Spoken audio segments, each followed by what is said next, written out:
इस वेले असीं मौजूद हैं फरीदकोट दे विच। फरीदकोट स्टेट, जी हाँ, बाबा फरीद जी दी चरण छोह प्राप्त पवित्र धरती फरीदकोट। और ये वो किला फरीदकोट दा शाही किला जिस दे नाल जुड़ी है बाबा फरीद जी दे इतिहास दी कहानी। अज गल होवेगी फरीदकोट दी सियासत दी। फरीदकोट दे विच किस पार्टी दा परचम लहराएगा इत्थों दे लोकां ने तय करना है ते इत्थों दी जनता दे नाल करते हैं गलबात।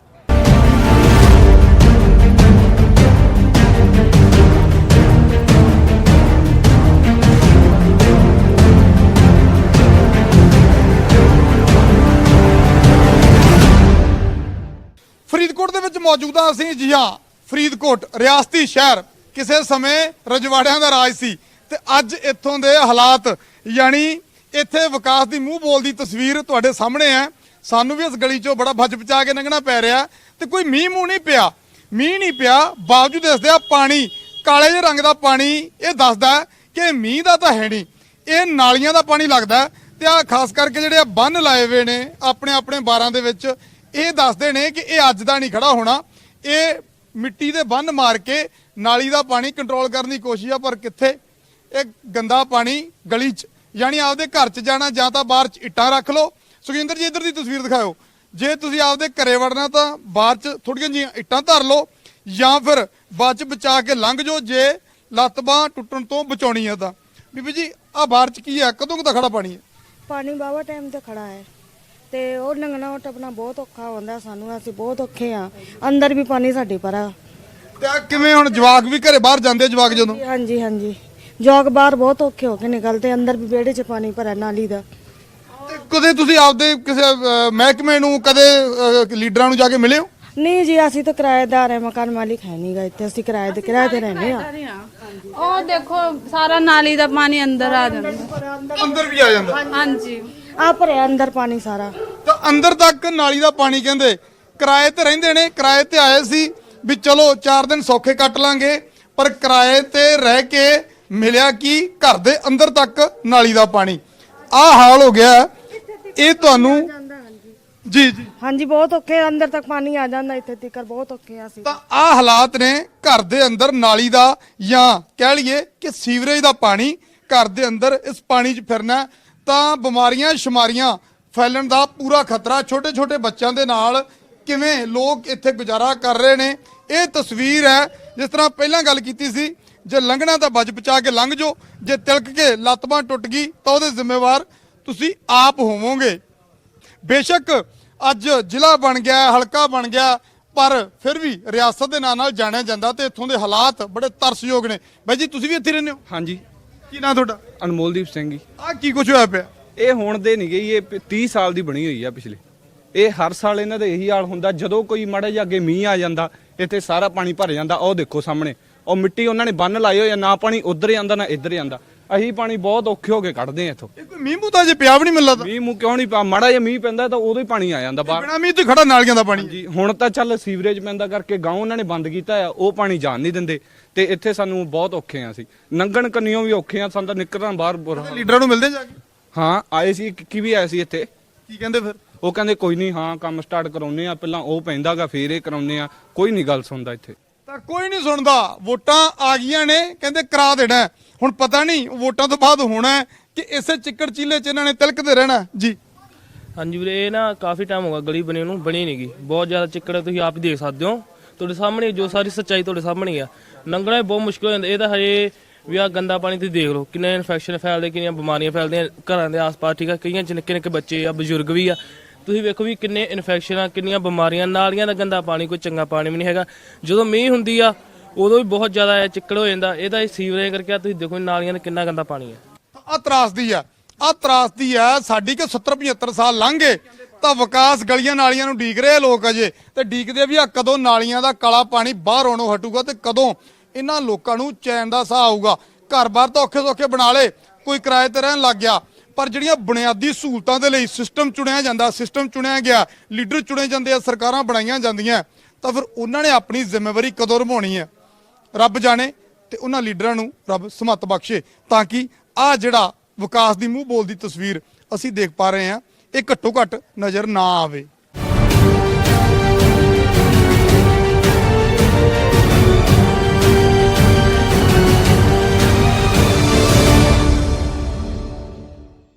ਤਾਂ ਫਰੀਦਕੋਟ ਦੇ ਲੋਕ ਇਸ ਗਾਰੇ ਚੋਂ ਨਿਕਲਣਗੇ ਕਦੋਂ? ਆਪਣੇ ਆਪਣੇ ਦਾਅਵੇ ਨੇ, ਆਪਣੇ ਆਪਣੇ ਤਰਕ ਨੇ, ਕਿਉਂਕਿ ਹੁਣ ਇਹ ਦਾਅਵੇ ਲੈ ਕੇ ਸਾਰੀਆਂ ਪਾਰਟੀਆਂ ਦੇ ਨੁਮਾਇੰਦੇ ਚੋਣ ਮੈਦਾਨ 'ਚ ਨੇ ਕਿ ਆ ਗਾਰ ਤੋਂ ਖੜਾ ਤੁਹਾਡਾ ਅਸੀਂ ਛਡਾਉਣਾ ਹੈ। ਬੰਟੀ ਰਮਾਣਾ ਅਕਾਲੀ ਦਲ ਦੇ ਉਮੀਦਵਾਰ ਨੇ ਤੇ ਯੂਥ ਪ੍ਰਧਾਨ ਵੀ ਨੇ ਅਕਾਲੀ ਦਲ ਦੇ। ਰਮਾਣਾ ਸਾਹਿਬ, ਫੋਟੋਆਂ ਦੇਖ ਰਹੀਆਂ ਗਲੀ ਦੀਆਂ। 700 ਕਰੋੜ ਰੁਪਇਆ ਲੱਗਿਆ, ਤੁਹਾਨੂੰ ਪਤਾ ਇਸ ਗਲੀ ਤੇ? ਇਹ ਤਾਂ ਇਹੋ ਜੀ ਬਣਦੀ ਹੈ, ਮਾੜੀ ਮੋਟੀ ਨਹੀਂ ਬਣਦੀ। ਤੁਸੀਂ ਚੰਡੀਗੜ੍ਹ ਰਹਿੰਦੇ ਹੋ, ਵੇਖੀ ਇਹੋ ਜੀ ਗਲੀ ਉੱਥੇ, ਕਿਉਂਕਿ ਉੱਥੇ ਇੰਨਾ ਪੈਸਾ ਨਹੀਂ ਆਉਂਦਾ। ਇਹ 700 ਕਰੋੜ ਰੁਪਏ ਦਾ ਵਿਕਾਸ ਬੋਲਦਾ ਫਰੀਦਕੋਟ ਦਾ। ਕੋਨੇ ਕੋਨੇ 'ਚ ਜਾਓਗੇ ਤੁਹਾਨੂੰ ਕੋਨੇ ਕੋਨੇ 'ਚ ਵਿਕਾਸ ਮਿਲੂਗਾ। 700 ਕਰੋੜ ਵਾਲਾ ਤੰਜ ਕਿਉਂ ਕਰ ਰਹੇ ਹੋ? ਯਾਰ ਵੱਡੇ ਵੱਡੇ ਇਸ਼ਤਿਹਾਰ ਲੱਗੇ ਆ, ਵੱਡੇ ਵੱਡੇ ਪੋਸਟਰ ਲੱਗੇ ਆ। ਸਾਡਾ ਐਮਐਲਏ ਥਾਂ ਥਾਂ ਤੇ ਕਹਿ ਰਿਹਾ ਕਿ ਮੈਂ 700 ਕਰੋੜ ਰੁਪਇਆ ਖਰਚ ਕਰਤਾ ਫਰੀਦਕੋਟ ਦੇ ਵਿਕਾਸ ਤੇ ਫਿਰ 700 ਕਰੋੜ ਰੁਪਇਆ ਖਰਚ ਕਰਤਾ ਤਾਂ ਇੰਨਾ ਸੋਹਣਾ। ਉਹ ਵੇਖੋ ਲੋਕਾਂ ਦੇ ਤਾਂ ਘਰਾਂ ਦੇ 12 ਚ ਵੜ ਗਿਆ ਵਿਕਾਸ। ਲੋਕ ਦਰਵਾਜ਼ੇ ਬੰਦ ਕਰ ਰਹੇ ਕਿਤੇ ਵਿਕਾਸ ਅੰਦਰ ਨਾ ਆ ਜੇ। ਬੰਟੀ ਜੀ, ਮੈਂ ਨਾ ਹੁਣੇ ਇੱਥੇ ਲੋਕਾਂ ਨਾਲ ਗੱਲ ਕਰ ਰਿਹਾ ਸੀ, ਪਹਿਲਾਂ ਤੁਰੇ ਆਓ, ਤੁਹਾਨੂੰ ਵੀ ਆ ਫੀਲਿੰਗ ਜੀ ਆ ਜੇ ਥੋੜੀ ਜੀ। ਜਿੰਨੀਆਂ ਵਧੀਆ ਸੜਕਾਂ ਨੇ ਤੁਹਾਡੇ ਸ਼ਹਿਰ ਦੀਆਂ, ਇਹ ਮੈਨੂੰ ਦੱਸੋ ਵੀ ਲੋਕ ਕਈ ਇਹ ਵੀ ਕਹਿੰਦੇ ਆ ਕਿ 30 ਸਾਲ ਹੋ ਗਏ, ਕਹਿੰਦੇ ਆ ਗਲੀ ਵੱਲ ਝਾਕਿਆਂ ਨੂੰ ਤੇ ਸਰਕਾਰ 5 ਸਾਲ ਤੋਂ ਪਹਿਲਾਂ ਤਾਂ ਤੁਹਾਡੀ ਵੀ ਰਹੀ 10 ਸਾਲ। ਮੈਂ ਤਾਂ ਕਹਿ ਰਿਹਾ ਜੀ, ਜੇ ਸਾਡੀ ਸਰਕਾਰ ਰਹੀ ਉਹਦੇ ਚ ਵੀ ਕੁਛ ਨਾ ਕੁਛ ਸਾਡੇ ਨੁਮਾਇੰਦੇ ਉਦੋਂ ਸੀ। ਤਾਂ ਇਹ ਜਿਹੜੇ ਅਸਲ ਗੱਲ ਕੀ ਹੈ ਜੀ, ਜਿਹੜੇ ਸਾਡੇ ਵਿਧਾਇਕ ਸਾਹਿਬ ਹੈ ਨਾ ਜੀ, ਇਹ ਤੇ ਇਹਨਾਂ ਦਾ ਪਰਿਵਾਰ ਪਿਛਲੇ 25 ਸਾਲਾਂ ਤੋਂ ਇਹਨਾਂ ਨੇ ਇਸ ਹਲਕੇ ਦੀ ਨੁਮਾਇੰਦਗੀ ਕੀਤੀ ਹੈ। 97 ਚੋਂ ਇਹਨਾਂ ਦੇ ਮਾਤਾ ਜੀ ਲੜੇ, ਅਕਾਲੀ ਦਲ ਦੀ ਸਰਕਾਰ ਬਣੀ। 2002 ਚ ਖੁਦ ਐਮਐਲਏ ਬਣੇ। 7 ਚ ਫੇਰ ਇਹ ਲੜੇ, ਫੇਰ ਅਕਾਲੀ ਦਲ ਦੀ ਸਰਕਾਰ ਬਣੀ।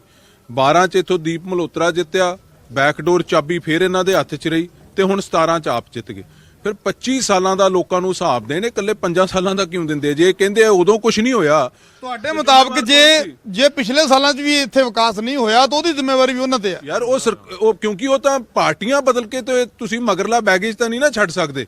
ਹੁਣ ਤੱਕ ਉਦੋਂ ਅਕਾਲੀ ਦਲ ਸੀ। ਦੂਜੀ ਗੱਲ ਮੈਂ ਜਿਹੜੀ ਕਹਿਣੀ ਚਾਹਣਾ ਹੈ, ਅਕਾਲੀ ਦਲ ਦੀ ਸਰਕਾਰ ਦੌਰਾਨ ਪਿਛਲੇ ਮਹੀਨੇ 2 ਮਹੀਨੇ ਜਦੋਂ 2011 ਦੇ ਵਿੱਚ ਮੇਰੇ ਕੋਲੇ ਇਸ ਹਲਕੇ ਦਾ ਚਾਰਜ ਆਇਆ ਸੀ, ਅਸੀਂ 30 ਕਰੋੜ ਰੁਪਇਆ ਲਿਆਂਦਾ ਸੀ। ਇਸ ਗਲੀ ਦਾ ਵੀ ਟੈਂਡਰ ਉਦੋਂ ਅਸੀਂ ਕਰਕੇ, ਬਿਕੋਜ਼ ਮੈਨੂੰ ਨਵੰਬਰ 16 ਨੂੰ ਟਿਕਟ ਮਿਲੀ ਹੈ ਜੀ, 4 ਜਨਵਰੀ ਨੂੰ ਉਦੋਂ ਕੋਡ ਅਨਾਉਂਸ ਹੋ ਗਿਆ, ਟੈਂਡਰ ਹੋਇਆ ਹੋਇਆ ਸੀ। ਤੁਸੀਂ ਔਨ ਰਿਕਾਰਡ ਕਮੇਟੀ 'ਚ ਜਾ ਕੇ ਦੇਖਿਓ, 2 ਕਰੋੜ 79 ਲੱਖ ਰੁਪਇਆ 2 ਕਰੋੜ 79 ਲੱਖ ਰੁਪਇਆ ਅਸੀਂ ਕਮੇਟੀ ਦੇ ਅਕਾਊਂਟ 'ਚ ਜਮ੍ਹਾਂ ਕਰਾਇਆ ਸੀ। ਵੱਖ-ਵੱਖ ਗਲੀਆਂ ਦੇ ਟੈਂਡਰ ਸੀ, ਇਹਦਾ 26 ਲੱਖ ਦਾ ਸੀ।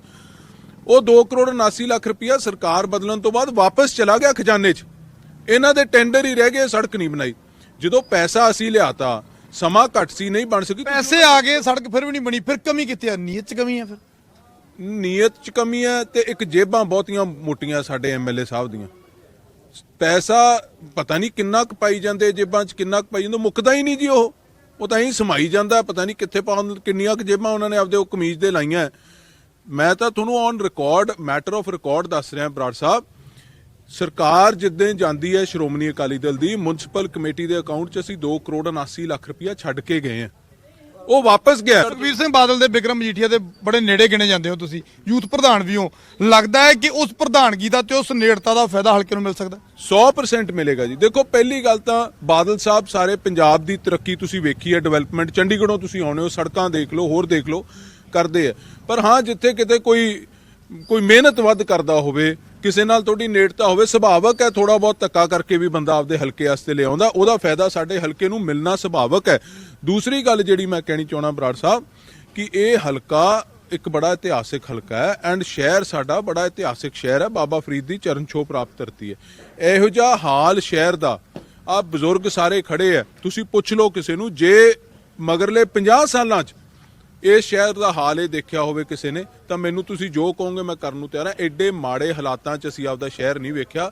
ਹੁਣ ਤੁਸੀਂ ਬਹੁਤ ਸੀਨੀਅਰ, ਬੜੇ ਸੁਲਝੇ ਪੱਤਰਕਾਰ ਹੋ, ਤੁਹਾਨੂੰ ਕੋਠੇ ਚੜ੍ਹ ਜਾ ਕੇ ਕਹਿਣਾ ਪੈਂਦਾ ਕਿ ਮੈਂ ਬਹੁਤ ਚੰਗਾ ਪੱਤਰਕਾਰ ਹਾਂ, ਮੈਂ ਬਹੁਤ ਚੰਗਾ ਪੱਤਰਕਾਰ। ਲੋਕਾਂ ਨੂੰ ਪਤਾ ਹੈ ਜੇ ਵਿਕਾਸ ਕੀਤਾ ਹੋਊਗਾ ਤਾਂ ਫਿਰ ਕੋਠੇ ਚੜ੍ਹ ਬੋਲਣ ਦੀ ਲੋੜ ਨਹੀਂ, ਲੋਕਾਂ ਨੂੰ ਦਿਸੂਗਾ। ਉਹ ਮੁਕਾਬਲਾ ਕਿੱਥੇ ਦੇਖਦੇ ਹੋ ਤੁਸੀਂ ਇਸ ਵਾਰੀ? ਮੁਕਾਬਲਾ ਤੁਹਾਡਾ, ਕਿਉਂਕਿ ਦੇਖੋ ਉਹ ਮੌਜੂਦਾ ਵਿਧਾਇਕ ਨੇ ਕਿੱਕੀ ਢਿੱਲੋਂ, ਔਰ ਤੁਸੀਂ ਅਕਾਲੀ ਦਲ ਦੇ ਵੱਲੋਂ ਪਿਛਲੇ ਵਿਕਾਸ ਦੀ ਗੱਲ ਕਰਦੇ ਹੋ, ਔਰ ਆਮ ਆਦਮੀ ਪਾਰਟੀ ਦੇ ਨੁਮਾਇੰਦੇ ਜਿਹੜੇ ਨੇ ਗੁਰਦੇਵ ਸੇਖੋਂ, ਉਹ ਵੀ ਮੈਦਾਨ ਦੇ ਵਿੱਚ ਨੇ, ਔਰ ਭਗਵੰਤ ਮਾਨ ਮੁੱਖ ਮੰਤਰੀ ਚਿਹਰਾ ਐਲਾਨ ਦਿੱਤੇ ਗਏ ਨੇ। ਇਹ ਦਾਅਵਾ ਕੀਤਾ ਜਾ ਰਿਹਾ ਹੈ ਕਿ ਭਗਵੰਤ ਮਾਨ ਦੇ ਅਨਾਉਂਸ ਹੋਣ ਤੋਂ ਬਾਅਦ ਸਥਿਤੀ ਖਾਸ ਕਰਕੇ ਇਸ ਇਲਾਕੇ 'ਚ ਬਹੁਤ ਬਦਲ ਸਕਦੀ ਹੈ। ਬਹੁਤ ਬਦਲ ਗਈ ਜੀ। ਬਦਲ ਐ ਗਈ ਕਿ ਜਿਵੇਂ ਸਿੱਧੂ ਨੂੰ ਐਲਾਨ ਕਰਨ ਤੋਂ ਬਾਅਦ ਕਾਂਗਰਸ ਦੀ ਸਥਿਤੀ ਬਦਲੀ ਸੀ, ਉਹੀ ਹਾਲ ਭਗਵੰਤ ਮਾਨ ਨੂੰ ਐਲਾਨ ਕਰਨ ਤੋਂ ਬਾਅਦ ਹੋਇਆ। ਠੋਸ ਪਟਾਕਾ ਨਿਕਲਿਆ ਹੋ ਜਾਵਾਂ, ਕਿਸੇ ਦੇ ਮੂੰਹ ਤੇ ਚਰਚਾ ਹੀ ਨਹੀਂ ਜੀ ਭਗਵੰਤ ਮਾਨ। ਕੌਣ ਚਾਹੁੰਦਾ ਭਗਵੰਤ ਮਾਨ ਵਰਗਾ ਮੁੱਖ ਮੰਤਰੀ ਪੰਜਾਬ ਦਾ? ਸਮਰਥਕ ਤਾਂ ਕਹਿੰਦੇ ਕਿ ਸਾਡੀ ਸੁਣੀ ਗਈ, ਛੇਤੀ ਭਗਵੰਤ ਮਾਨ ਨੂੰ ਜਿਤਾਉਣਾ ਸੀ। ਅਸੀਂ ਤਾਂ ਆਪ ਕਹਿੰਦੇ ਹਾਂ ਸਾਡੀ ਸੁਣੀ ਗਈ ਕਿ ਭਗਵੰਤ ਮਾਨ ਨੂੰ ਬਣਾਤਾ। ਭਗਵੰਤ ਮਾਨ ਵਰਗਾ ਮੁੱਖ ਮੰਤਰੀ ਪੰਜਾਬ ਦਾ ਕੋਈ ਰਾਈਟ ਥਿੰਕਿੰਗ ਬੰਦਾ ਨਹੀਂ ਚਾਹੁੰਦਾ। ਉਹਨੇ ਤੜਕੇ ਲਾ ਕੇ ਪੈਗ ਤੇ ਪੈ ਜਾਇਆ ਕਰਨਾ। ਉਹ ਪੈਗਵੰਤ ਮਾਨ ਹੈ ਬੇਸਿਕਲੀ। ਉਹ ਕਹਿੰਦੇ ਮੈਂ ਬੇਸ਼ੱਕ ਜੇ ਦਾਰੂ ਪੀਣਾ ਲੋਕਾਂ ਦਾ ਖੂਨ ਤਾਂ ਨਹੀਂ ਪੀਂਦਾ, ਉਹ ਕਹਿੰਦਾ ਦੂਜੀਆਂ ਪਾਰਟੀਆਂ ਦਾ ਖੂਨ ਪੀਂਦੇ ਲੋਕਾਂ ਦਾ। ਜਿਹਨੇ ਖੂਨ ਪੀਤਾ ਉਹਦੇ ਚੋਂ ਕੱਢ ਲਓ। ਇਹ ਤਾਂ ਗੱਲਾਂ ਦੇਖੋ, ਮੈਂ ਇਸੇ ਕਰਕੇ ਹੀ ਕਹਿ ਰਿਹਾ, ਡਾਇਲੌਗ ਬਾਜੀ ਨਾਲ, ਚੁਟਕਲਿਆਂ ਨਾਲ ਤੇ ਐਂਟਰਟੇਨਿੰਗ ਨਾਲ ਪੰਜਾਬ ਨਹੀਂ ਚੱਲਦਾ। Punjab is a very serious business. ਹਾਲਾਤ ਤੁਹਾਡੇ ਸਾਹਮਣੇ ਨੇ, ਫੈਸਲਾ ਇੱਥੋਂ ਦੀ ਜਨਤਾ ਨੇ ਕਰਨਾ ਹੈ। ਕਾਂਗਰਸ ਦੇ ਮੌਜੂਦਾ ਵਿਧਾਇਕ ਕੁਸ਼ਲਦੀਪ ਸਿੰਘ ਢਿੱਲੋਂ ਵੱਖ-ਵੱਖ ਪਿੰਡਾਂ 'ਚ ਆਪਦਾ ਪ੍ਰਚਾਰ ਕਰ ਰਹੇ ਆ। ਹੁਣ ਤੋਂ ਥੋੜੀ ਦੇਰ ਪਹਿਲਾਂ ਇੱਥੇ ਇਹਨਾਂ ਬੀਬੀਆਂ ਨੇ ਕਿੱਕੀ ਢਿੱਲੋਂ ਦਾ ਕਾਫਲਾ ਰੋਕਿਆ ਸੀ। ਬੀਬੀ ਜੀ ਕੀ ਤਕਲੀਫ ਹੈ, ਤੁਸੀਂ ਹੁਣੇ ਰੋਕਿਆ ਸੀ ਐਮਐਲਏ ਨੂੰ? ਸਾਨੂੰ ਨਾ 4-4 ਦਿਨ ਹੋ ਗਏ, 4-4 ਦਿਨ ਹੋ ਗਏ ਸਾਨੂੰ। ਅਸੀਂ ਸ਼ਾਮ ਨੂੰ ਹੀ ਮੁੜਦੇ ਭੁੱਖੇ ਤੇ ਆਏ, ਇੱਥੇ ਹੀ ਬੈਠੇ ਰਹਿੰਦੇ ਆ। ਕੱਲ ਮੇਰੀ ਪਰਚੀ ਫੜ ਕੇ ਕਹਿੰਦਾ ਹੈ ਨੀ ਗੀ ਕਣਕ, ਹਜੇ ਕਿ 3 ਗੱਟੇ ਟਰਾਲੀ 'ਚ ਪਏ ਹੋਏ ਸੀ ਤੇ ਮੈਨੂੰ ਨਹੀਂ ਦਿੱਤੀ ਸਰਕਾਰ। ਕੌਣ ਨਹੀਂ ਦਿੰਦਾ? ਇੱਥੇ ਕਿੱਥੇ ਬੈਠੇ ਤੁਸੀਂ? ਅਸੀਂ ਇੱਥੇ ਹੀ ਬੈਠੇ ਸਰ, ਸਾਰੀ ਦੁਨੀਆ ਇੱਥੇ ਹੀ ਬੈਠੀ ਹੈ। ਨਹੀਂ, ਇੱਥੇ ਡਿਪੂ ਹੈ ਇਹ। ਡੀਪੂ ਹੈ ਜੀ, ਡਿਪੂ ਹੈ ਜੀ, ਡਿਪੂ ਹੈ ਜੀ। ਐ ਅਸੀਂ ਬੈਠੇ ਰਹਿੰਦੇ ਆ 3-3 ਦਿਨ, ਗਰਮੀ 'ਚ ਵੀ ਐ ਮਰਦੇ ਰਹਿੰਦੇ ਆ। 5-5 ਦਿਨ ਵੀ ਸਾਨੂੰ ਲੱਗ ਜਾਂਦੇ ਆ, ਕਣਕ ਨਹੀਂ ਮਿਲਦੀ ਗਈ। ਆਹ ਸ਼ਟਰ ਡਾਊਨ ਆ ਡਿਪੂ ਦਾ ਸ਼ਟਰ ਹੈ ਇਹ ਕਦੋਂ ਖੁੱਲਦਾ? ਕੋਈ ਟਾਈਮ ਟੂ ਨਹੀਂ ਇਹਦਾ? ਟਾਈਮ ਨਹੀਂ ਜੀ, ਕਦੇ ਤਾਂ ਹੁੰਦਾ 4 ਵਜੇ ਆਊ, ਕਦੇ ਆਖ ਦਿੰਦਾ 5 ਵਜੇ ਆਊ। ਅਸੀਂ ਦੇਖ ਦੇਖ ਕੇ ਵੇ ਫੇਰ ਵਾਪਸ ਮੁੜ ਜਾਂਦੇ, ਤੜਕੇ ਫੇਰ ਆ ਕੇ ਬਹਿ ਜਾਂਦੇ। ਐਮਐਲਏ ਨਾਲ ਗੱਲ ਕਰੀਏ ਤੇ ਕੀ ਕਹਿੰਦਾ ਐਮਐਲਏ? ਕਹਿੰਦੇ ਉਹ ਕਹਿੰਦੇ ਜੀ ਤੁਹਾਡਾ ਮਸਲਾ ਹੱਲ ਕਰਾ ਦਿੰਦੇ ਉਹਨੂੰ, ਸਾਡੇ ਨਾਲ ਲਾ ਦੇਣ। ਡਿਪੂ ਬੰਦ ਕਰ ਦੇਣਾ ਤੁਹਾਡਾ, ਆਦਾ ਡਿਪੂ ਬੰਦ ਕਰ ਦੇਣਾ ਜਿਆਦਾ, ਆ ਤਾਂ ਡਿਪੂ ਹੋਰ ਲੈ ਦੇਣਾ ਦਾ। ਤਾਂ ਇਹ ਲੋਕ ਔਖੇ ਨੇ। ਦੇਖੋ ਰਾਸ਼ਨ ਲੈਣ ਆਏ ਨੇ ਡਿਪੂ ਤੋਂ, ਤਾਂ ਡਿਪੂ ਵਾਲੇ ਕਹਿੰਦੇ ਜੀ 4-4 5-5 ਦਿਨ ਹੋ ਕੇ ਬਹਿ ਕੇ ਮੁੜ ਜਾਂਦੇ ਆ। ਤੇ ਜਨਾਬ ਹੋਣੀ ਜਦੋਂ ਉਹਨਾਂ ਦਾ ਮਨ ਹੋਊਗਾ ਉਦੋਂ ਆਉਣਗੇ, ਡਿਪੂ ਖੋਲਣਗੇ ਤੇ ਫਿਰ ਹੋ ਸਕਦਾ ਇਹਨਾਂ ਨੂੰ ਕੋਈ ਥੋੜਾ ਬਹੁਤਾ ਜਿਹੜੀ ਕਣਕ ਜਿਹੜਾ ਰਾਸ਼ਨ ਹੈ ਸਰਕਾਰੀ ਸਸਤੀ ਕਣਕ ਮਿਲਦੀ ਆ ਸ਼ਾਇਦ ਉਹ ਮਿਲ ਜੇ। ਆਹ ਹਾਲਾਤ ਨੇ ਆਮ ਲੋਕਾਂ ਦੇ, ਇਹਨਾਂ ਗਰੀਬਾਂ ਦੇ।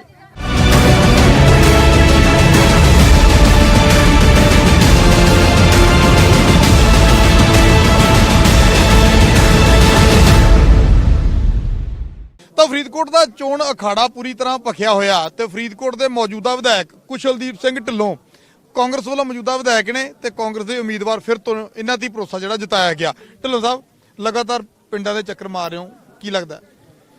ਬਹੁਤ ਵਧੀਆ ਮਾਹੌਲ ਹੈ, ਬਹੁਤ ਵਧੀਆ ਮਾਹੌਲ ਹੈ। ਮੈਂ ਸਮਝਦਾ ਕਿ ਜੋ ਕਾਂਗਰਸ ਪਾਰਟੀ ਨੇ ਤੇ ਖਾਸ ਕਰਕੇ ਚੰਨੀ ਸਾਹਿਬ ਨੇ ਕੰਮ ਕੀਤੇ ਹੈ, ਲੋਕਾਂ ਪ੍ਰਤੀ ਕੰਮ ਕੀਤੇ ਹੈ, ਲੋਕਾਂ ਦੇ ਫਾਇਦੇ ਪ੍ਰਤੀ ਕੰਮ ਕੀਤੇ ਹੈ, ਉਹ ਸਾਰੇ ਕੰਮਾਂ ਦਾ ਬਹੁਤ ਵਧੀਆ ਰਿਜ਼ਲਟ ਮਿਲੇਗਾ।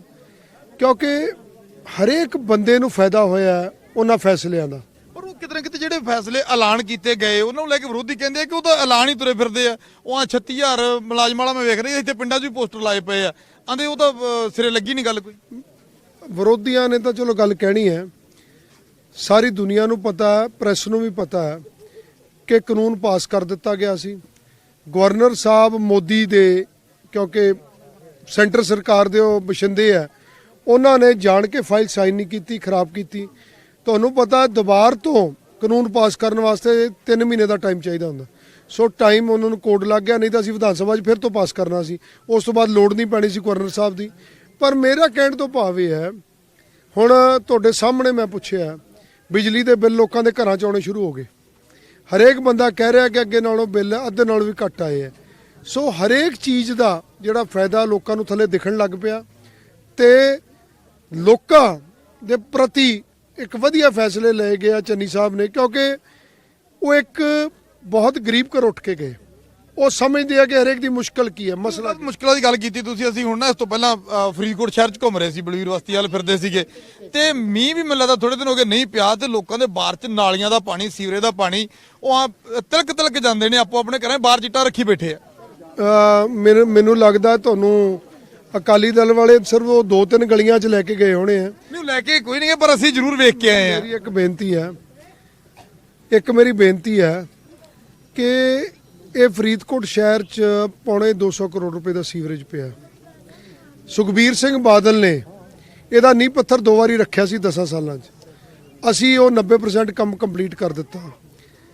ਸਾਨੂੰ ਕੰਮ ਕਰਨ ਦਾ ਸਿਰਫ 4 ਸਾਲ ਮੌਕਾ ਮਿਲਿਆ ਕਿਉਂਕਿ 1 ਸਾਲ ਕਰੋਨਾ ਕਰਕੇ ਸਾਰੇ ਕੰਮ ਬੰਦ ਰਹੇ, ਨਹੀਂ ਤਾਂ ਹੁਣ ਨੂੰ ਸਾਰੇ ਕੰਮ ਮੁਕੰਮਲ ਹੋ ਜਾਣੇ ਸੀ।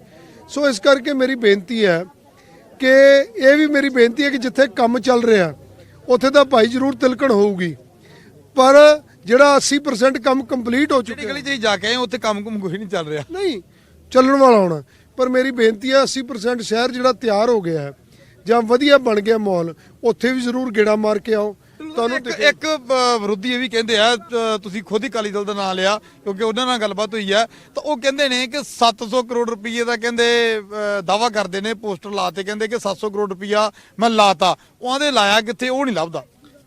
ਮੇਰੀ ਇੱਕ ਬੇਨਤੀ ਹੈ ਕਿ ਜਿਨ੍ਹਾਂ ਨੇ ਜ਼ਿੰਦਗੀ 'ਚ ਕਦੀ ਕੰਮ ਨਾ ਕੀਤਾ ਹੋਵੇ ਉਹਨਾਂ ਨੂੰ ਸਿਰਫ ਉਂਗਲਾਂ ਚੱਕਣ ਦੀ ਆਦਤ ਹੁੰਦੀ ਹੈ। ਮੇਰੇ ਤਾਂ ਕੰਮ ਬੋਲਦੇ ਆ ਤੁਸੀਂ ਹੁਣ ਇੱਥੇ ਪਿੰਡ 'ਚ ਆਏ ਹੋ, ਇੱਥੇ ਐ ਤੁਰ ਪੋ ਤੇ ਆ ਗਲੀਆਂ ਦੇਖੋ, ਐ ਜਿਵੇਂ ਸ਼ਹਿਰ ਦੀਆਂ ਗਲੀਆਂ ਹੁੰਦੀਆਂ।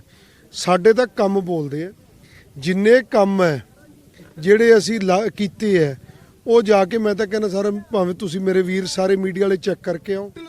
ਵੇਖਿਆ ਕਿ ਥਾਂ ਥਾਂ ਤੇ ਪੱਟਾ ਪਟਾਈ ਚੱਲ ਰਹੀ ਹੈ, ਥਾਂ ਥਾਂ ਤੇ ਕੰਮ ਚੱਲ ਰਿਹਾ, ਇਸ ਗੱਲ ਦੇ ਵਿੱਚ ਕੋਈ ਦੋ ਰਾਏ ਨਹੀਂ, ਪਰ ਲੋਕ ਇਹ ਵੀ ਸਵਾਲ ਕਰਦੇ ਆ ਕਿ ਇਹ ਪੱਟਾ ਪਟਾਈ ਐਨ ਵੋਟਾਂ ਦੇ ਅੱਗੇ ਕਿਉਂ ਹੁੰਦੀ ਆ? 5 ਸਾਲ ਦੀ ਟਰਮ ਹੁੰਦੀ ਆ, 5 ਸਾਲ ਦੀ ਪੂਰੀ ਟਰਮ 'ਚ ਇਹ ਕੰਮ ਪਹਿਲਾਂ ਵੀ ਹੋ ਸਕਦੇ ਸੀ ਕਿ ਲੋਕ ਉਹਨੂੰ ਭੁੱਲ ਜਾਂਦੇ, ਹੁਣ ਤਾਜ਼ੇ ਤਾਜ਼ੇ ਯਾਦ ਰਹਿਣਗੇ ਵੀ ਆਹ ਦੇਖੋ ਭਾਈ ਕੰਮ ਕਰੀ ਜਾਂਦੇ। ਮੇਰੀ ਇੱਕ ਬੇਨਤੀ ਹੈ, ਮੇਰੀ ਇੱਕ ਬੇਨਤੀ ਹੈ ਕਿ ਦੇਖੋ 5 ਸਾਲ ਵਿੱਚ ਜੇ ਅਸੀਂ ਸਾਰੇ ਕੰਮ ਮੁਕੰਮਲ ਕਰ ਦਈਏ ਅਸੀਂ ਬਹੁਤ ਤਕੜੇ ਆ, ਜਿਹੜੇ ਏਡੇ ਵੱਡੇ ਪ੍ਰੋਜੈਕਟ ਹੈ। ਸੋ ਮੈਂ ਸਮਝਦਾ ਇਹ ਲੋਕੀ ਨਹੀਂ ਕਹਿੰਦੇ, ਸਿਰਫ ਉਹੀ ਕਹਿੰਦੇ, ਲੋਕੀ ਨਹੀਂ ਕਹਿੰਦੇ। ਕੀ ਲੱਗਦਾ ਕੀ ਆ ਫਿਰ, ਜਿਵੇਂ ਤੁਸੀਂ ਦਾਵਾ ਕਰਦੇ ਆ ਕਿ ਕਿਉਂਕਿ ਤੁਸੀਂ ਇੱਥੇ ਹੁਣ ਬੇਸ਼ੱਕ ਕਾਂਗਰਸ ਵੱਲੋਂ ਐਮਐਲਏ ਹੋ, ਅਕਾਲੀ ਦਲ ਦੇ ਸਮੇਂ ਤੁਸੀਂ ਐਮਐਲਏ ਰਹੇ ਹੋ, ਯਾਨੀ ਪਿਛਲਾ ਵਾਵਾ ਸਮਾਂ ਦਾਵਾ ਕਰਦੇ ਨੇ ਉਹ ਵਿਰੋਧੀ ਵੀ ਕਿ ਭਾਈ ਸੱਤਾ ਦੇ ਵਿੱਚ ਤੁਸੀਂ ਵੀ ਰਹੇ ਹੋ, ਚਾਹੇ ਸਰਕਾਰ ਕਿਸੇ ਦੀ ਰਹੀ, ਤੇ ਕਹਿੰਦੇ ਬਾਵਜੂਦ ਇਸ ਦੇ ਬਹੁਤ ਕਮੀਆਂ ਰਹਿ ਗਈਆਂ। ਕਹਿੰਦੇ ਮੈਂ ਸਮਝਦਾ ਜੀ ਕਿ ਮੈਂ ਅੱਜ ਦਾਵਾ ਕਰਦਾ ਕਿ ਜਿੰਨੇ ਕੰਮ, ਕਿਉਂਕਿ ਤੁਸੀਂ ਬਾਦਲ ਪਰਿਵਾਰ ਦੇ ਵੀ ਉਸ ਟਾਈਮ ਬੜਾ ਨੇੜੇ ਸੀ, ਚਲੋ ਬਾਅਦ ਚ ਦੂਰੀਆਂ ਪੈ ਗਈਆਂ, ਤੁਸੀਂ ਕੈਪਟਨ ਅਮਰਿੰਦਰ ਸਿੰਘ ਦੇ ਵੀ ਬੜੇ ਨੇੜੇ ਸੀ, ਤੇ ਤੁਸੀਂ ਚਰਨਜੀਤ ਸਿੰਘ ਚੰਨੀ ਦੇ ਵੀ ਬੜੇ ਨੇੜੇ ਹੋ, ਤਾਂ ਫਿਰ ਇੰਨੀ ਨੇੜਤਾ ਦਾ ਫਾਇਦਾ ਹਲਕੇ ਵਾਲੇ ਕਹਿੰਦੇ ਵੀ ਸਾਨੂੰ ਮਿਲਣਾ ਚਾਹੀਦਾ ਸੀ। ਜਿਹੜੀ ਤਾਂ ਮੇਰੀ ਨੇੜਤਾ ਉਹ ਤਾਂ ਮੇਰੀ ਸੰਗਤ ਕਰਕੇ ਹੈ। ਜੇ ਇਲਾਕੇ ਦੀ ਸੰਗਤ, ਮੇਰੇ ਬਜ਼ੁਰਗ, ਮੇਰੇ ਭੈਣ ਭਰਾ ਮੇਰੇ ਤੇ ਕਿਰਪਾ ਕਰਦੇ ਆ ਤੇ ਭਾਈ ਲੀਡਰਾਂ ਦੇ ਆਪੇ ਮੈਂ ਨੇੜੇ ਆ, ਕਿਉਂਕਿ ਹਰੇਕ ਲੀਡਰ ਨੂੰ ਜਿਹਦੇ ਨਾਲ ਸੰਗਤ ਹੋਵੇ ਉਹਦੀ ਲੋੜ ਰਹਿੰਦੀ ਹੈ। ਤੋ ਸਾਡਾ ਪਹਿਲਾ ਕੰਮ ਹੈ ਸੰਗਤ ਦੇ ਕੰਮ ਕਰਨਾ। ਸੋ ਇਹ ਸੰਗਤ ਦੀ ਜਿਹੜੀ ਸਟਰੈਂਥ ਹੈ ਮੇਰੇ 'ਚ, ਉਹਦੇ ਕਰਕੇ ਹਰੇਕ ਲੀਡਰ ਜੱਫੀ ਪਾਉਂਦਾ। ਤੁਹਾਨੂੰ ਲੱਗਦਾ ਕਿ ਲੋਕ ਤੁਹਾਡੇ ਹੱਕ 'ਚ ਫਤਵਾ ਦੇਣਗੇ, ਫਿਰ 2 ਨੰਬਰ ਤੇ ਕਿਹਨੂੰ ਦੇਖਦੇ ਤੁਹਾਡੇ ਸਾਹਮਣੇ? ਯਾਰ ਗੱਲ ਇਹ ਹੈ ਕਿ ਜਿਹੜੇ ਤੁਸੀਂ ਬੰਦੇ ਨੂੰ ਮਿਲ ਕੇ ਆਏ ਹੋ ਨਾ, ਉਹ ਤਾਂ ਵਿਚਾਰਾ ਉਹ ਤਾਂ ਕੁਆਟਰ ਫਾਈਨਲ 'ਚ ਹੀ ਆਊਟ ਨੇ। ਮੈਂ ਤਾਂ ਮਿਲ ਕੇ ਆਇਆ, ਸਾਡੇ ਦਰਸ਼ਕਾਂ ਨੂੰ ਪਤਾ ਲੱਗੇ ਨਾ ਕੌਣ। ਮੇਰੀ ਇੱਕ ਬੇਨਤੀ ਹੈ, ਉਹ ਤਾਂ ਕੁਆਟਰ ਫਾਈਨਲ 'ਚੋਂ ਬਾਹਰ ਹੋ ਗਏ। ਸਾਰੇ ਪੰਜਾਬ 'ਚ ਦੇਖ ਲਓ, ਕਿਤੇ ਦੇਖ ਲਓ, ਉਹ ਤਾਂ ਵਿਚਾਰੇ ਕੁਆਟਰ ਫਾਈਨਲ 'ਚ ਬਾਹਰ ਹੈ। ਉਹ ਤਾਂ ਸਵਾਏ ਕਾਉਂ ਕਰਨ ਤੋਂ ਹੋਰ ਉਹਨਾਂ ਕੋਲ ਪੱਲੇ ਕੁਛ ਨਹੀਂ।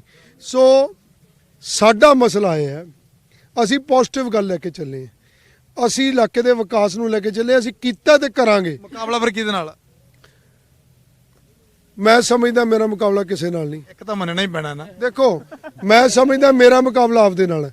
ਜੇ ਤਾਂ ਮੈਂ ਜਿੰਨੇ ਕੰਮ 2 ਨੰਬਰ ਤੇ 3 ਨੰਬਰ ਵਾਲੀ ਲੜਾਈ ਦੱਸ ਦਿਓ ਕੌਣ ਆ? ਇਹ ਤਾਂ ਹੁਣ ਲੋਕਾਂ ਨੂੰ ਪਤਾ, ਪਰ ਇੱਕ ਬੇਨਤੀ ਹੈ, ਮਾੜਾ ਹੌਸਲਾ ਕਰੋ ਟੋਨ ਦਾ। ਐਕਚੁਅਲੀ ਜਿਹੜਾ ਮੁਕਾਬਲਾ ਹੋਣਾ ਹੈ ਉਹ ਆਮ ਆਦਮੀ ਪਾਰਟੀ ਨਾਲ ਹੋਣਾ। ਭਗਵੰਤ ਮਾਨ ਦਾ ਚਿਹਰਾ ਅਨਾਉਂਸ ਹੋਣ ਕਰਕੇ ਉਹਨਾਂ ਨੇ ਚਿਹਰਾ ਅਨਾਉਂਸ ਕਰਤਾ, ਠੀਕ ਹੈ। ਤੁਹਾਨੂੰ ਲੱਗਦਾ ਕਿ ਉਹਦਾ ਵਾਕਈ ਆਮ ਆਦਮੀ ਪਾਰਟੀ ਨੂੰ ਬੂਸਟ ਮਿਲ ਰਿਹਾ? ਮੈਂ ਨਹੀਂ ਸਮਝਦਾ, ਕਿਉਂਕਿ ਪੰਜਾਬ ਇੱਕ ਬਾਰਡਰ ਸਟੇਟ ਹੈ ਤੇ ਪੰਜਾਬ ਦੇ ਲੋਕ ਇੱਕ ਸੀਰੀਅਸ ਇੱਕ ਚੀਫ ਮਿਨਿਸਟਰ ਚਾਹੁੰਦੇ ਆ। ਪੰਜਾਬ ਦੇ ਲੋਕ ਇੱਕ ਸੀਰੀਅਸ ਨੁਮਾਇੰਦਾ ਚਾਹੁੰਦੇ ਆ। ਚੁਟਕਲਿਆਂ ਨਾਲ ਕੰਮ ਨਹੀਂ ਚੱਲਣੇ। ਤਾਂ ਕੁਸ਼ਲਦੀਪ